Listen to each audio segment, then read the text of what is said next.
बिस्मिल्लाहिर्रहमानिर्रहीम। अस्सलाम वालेकुम। वेलकम टू माय हलाल किचन। आज हम अपने किचन में करेले कीमा बना रहे हैं और करेले कीमा बहुत अच्छा तैयार हुआ और ये बहुत इसकी डिफरेंट सी रेसिपी है और मैं उम्मीद करती हूँ कि ये आपको पसंद आएगी। और एज अ चाइल्ड मुझे भी करेले कभी भी पसंद नहीं थे, बल्कि मैं बहुत बुरा मानती थी घर में अगर कभी करेले बनते थे तो मैं कहती थी कि ये क्या मसला है कि ये आखिर इतने कड़वे से करेले बन जाते हैं घर में।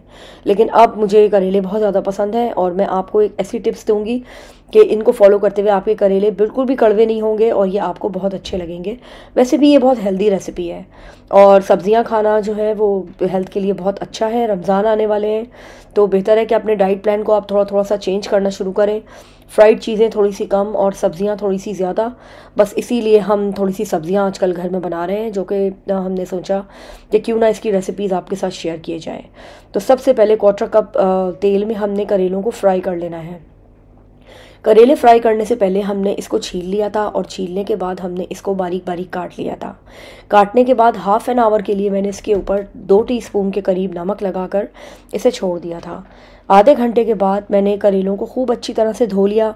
पानी के साथ इसका सारा नमक ड्रेन हो गया और इस तरह से अगर आप पकाएंगे तो आपके करेले बिल्कुल भी कड़वे नहीं बनेंगे और ये बहुत अच्छी रेसिपी आपकी प्रिपेयर होगी और उम्मीद है कि सबको बहुत पसंद आएगी। तो जब आप करेले इस तरह से करके तैयार कर लें तो 1/4 कप में बेसिकली यहाँ पे हमें करेलों के चिप्स बनाने होते हैं। जितना ज़्यादा आप ऑयल यूज़ करें उतने ज़्यादा अच्छे आपके चिप्स तैयार होंगे। लेकिन फिर मसला वही है कि ये आपने खुद ही खाना है, तो बेहतर है कि आप ऑयल को अवॉइड करें और आप इसमें जितना कम ऑयल हो सके उसके अंदर आप इसको शैलो फ्राई कर लें।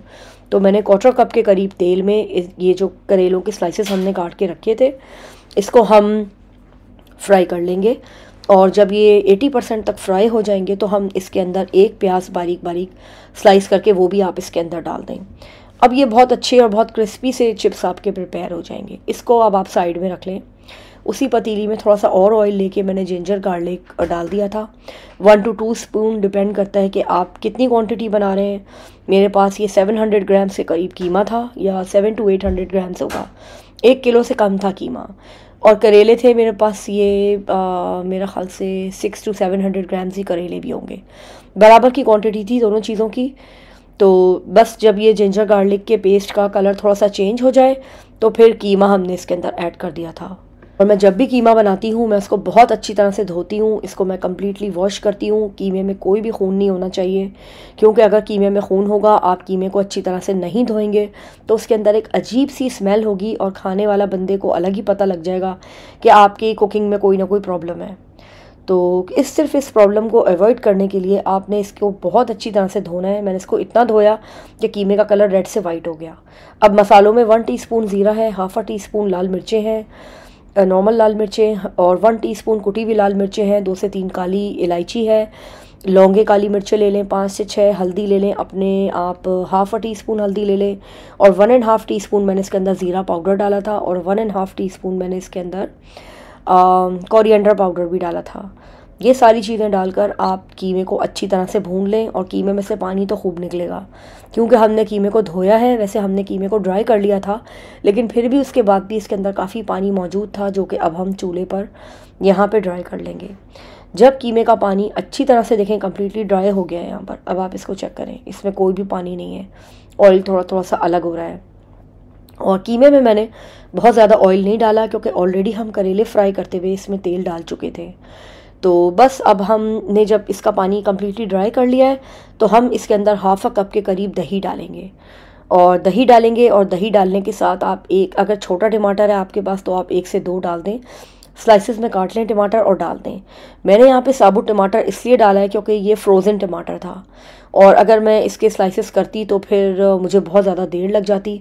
सिर्फ अपने टाइम को सेव करने के लिए मैंने टमाटर इसके अंदर एज इट इज़ साबुत डाल दिया है, जो कि एंड तक जब तक के कीमा घुलेगा और ये पकेगा अच्छी तरह से और जब तक हम कीमे को गलाएंगे ये टमाटर कम्प्लीटली तौर पर गायब हो चुकेगा और ये इसके अंदर बिल्कुल भी नज़र नहीं आएगा। हाफ़ कप दही थी मेरे पास, ग्रीक योगर्ट थी। ये बहुत गाढ़ी दही होती है, अगर आपके पास पतली है तो फिर बेशक आप इसकी क्वांटिटी थोड़ी सी बढ़ा दें, क्योंकि एक अच्छा सा फ्लेवर आता है कीमे में वो इस दही और टमाटर के साथ ही आएगा। दही और टमाटर के साथ आप हाफ़ के करीब प्याज भी इसके अंदर ऐड कर दें और वो मैं शुरू में डालना भूल गई थी। तो वैसे आइडियल यही है कि जिंजर गार्लिक के साथ ही आप इसके अंदर प्याज डाल दें, लेकिन फिर मुझे बाद में याद आया, तो ऐसा कोई मसला नहीं है। इस टाइम पर मैंने इसके अंदर हाफ़ के करीब प्याज के स्लाइसेस काट के डाल दिए थे, कोई ऐसा मसला नहीं है। ये एंड तक जब तक कि ये कीमा पकेगा और हम इसको पानी डालकर अब गलाएंगे। 1 से 1.5 गिलास अब आप इसके अंदर पानी डाल दें, क्योंकि बहरहाल आपने इसको गलाना है। वैसे 50% तो ये भूनते हुए ही गल जाएगा, लेकिन फिर भी बस एक होता है ना कि आप गोश्त पका रहे हैं तो इसको आपने गलाना है। तो मैंने इसके अंदर 1 से 1.5 गिलास पानी डाल दिया था और उसके बाद फिर मैंने इसको एटलीस्ट 30 to 35 मिनट्स पकाया, जब तक कि ये अच्छी तरह से गल गया। आप इसको पका लें और अब आप दोबारा से इंतज़ार करें कि ये कीमा जो है वो भुन जाए प्रॉपरली। इसके अंदर जितना भी पानी है वो सब आपने ड्राई करना है अच्छी तरह से। अब ये देखें कीमा जो है वो कम्प्लीटली हमारा गल गया है, प्याज भी इसके साथ गल गई है, टमाटर भी बिल्कुल नज़र नहीं आ रहा। अब मैंने इसके अंदर से थोड़ा सा कीमा निकाल के रख लिया था, क्योंकि घर में सब लोग करेले नहीं खाते। इस अलग से कीमे में मैंने थोड़ा सा आलू डाल के इसको आलू कीमा बना दिया था। तो अब ये जो रिमेनिंग कीमा है जिसके अंदर हम करेले ऐड करेंगे, और इसके अंदर अब हमने यहाँ पर करेले ऐड कर देने हैं। अब आप इसके अंदर अपनी टेस्ट के मुताबिक इसमें हरी मिर्चें डालें, अदरक काट के डालें, और बस अब ये हमारा बहुत अच्छा सा करेले और कीमा तैयार हो गया था।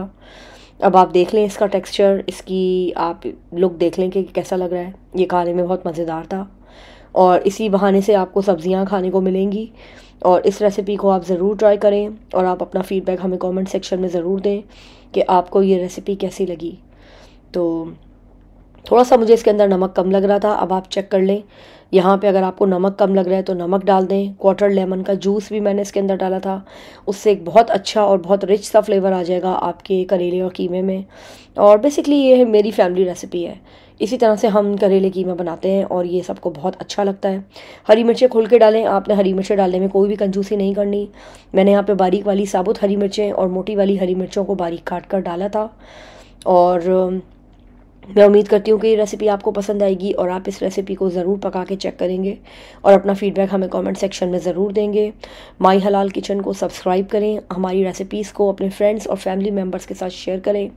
देखें कितना अच्छा इसका कलर आया है कीमे का। और मिलते हैं हम आपसे किसी नई रेसिपी में और एक अच्छे से वीडियो के साथ।